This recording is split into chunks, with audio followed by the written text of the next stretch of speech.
Hello, ഞങ്ങളിപ്പോൾ തൃശ്ശൂർ ശക്ത സ്റ്റാൻഡിനോട് ചേർന്നിട്ട് അവിടെ ഒരു ഗ്രൗണ്ടിൽ ഫ്ലവർ ഷോ സെറ്റ് ചെയ്തിട്ടുണ്ട്. അത് കാണാൻ പോയേക്കുമായിരുന്നു.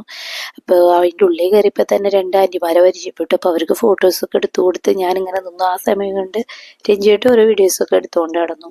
പിന്നെ ഫ്ലവർ ഷോയൊക്കെ ഞാൻ വളരെ കുഞ്ഞിലേ പോയിട്ടുള്ളതാണ്. ഞാൻ 8th പഠിക്കുമ്പോഴാണ് ഫ്ലവർ ഷോ കാണാൻ പോയിട്ടുള്ളത്. അതിന് ശേഷമൊന്നും ഞാൻ അങ്ങനെ പോയിട്ടില്ല. അപ്പം എന്താണ് ഇതിൻ്റെ ഉള്ളിൽ എന്ന് വിചാരിച്ചിട്ട് ഞാൻ പോകുന്നതാ.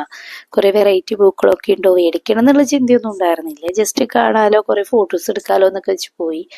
അവിടെ പിന്നെ ഒരു വെറൈറ്റി ആയിട്ട് കണ്ടിട്ട് ഈ ഒരു സെറ്റിങ്സ് ആട്ടോ, അതായത് ചെറിയൊരു കരിങ്കല്ലിൻ്റെ കുള്ളികളിൽ ഇങ്ങനെ ചെറിയ മണ്ണൊക്കെ ഇട്ട് അത് കൊത്തുപണി പോലെയൊക്കെ ചെയ്തിട്ട് അതിൻ്റെ ഉള്ളിൽ മണ്ണിട്ട് ചെറിയ ചെടികൾ വളർത്തി അതിൻ്റെ ഇടയിൽ കൃഷ്ണനെയും അങ്ങനെയൊക്കെ വെച്ചേക്കുക.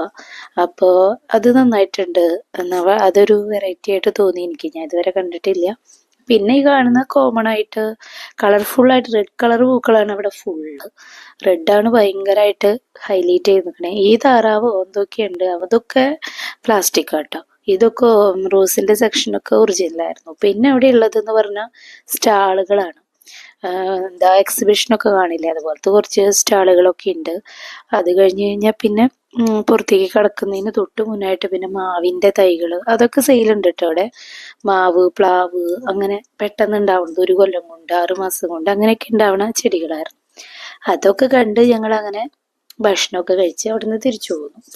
അപ്പം അത് നന്നായിട്ടുണ്ടായിരുന്നു ഫ്ലവർ ഷോ ഒക്കെ. നിങ്ങളും പോയി കണ്ടോളൂ കേട്ടോ. അപ്പം നമ്മുടെ ചാനൽ സബ്സ്ക്രൈബ് ചെയ്തോളൂ.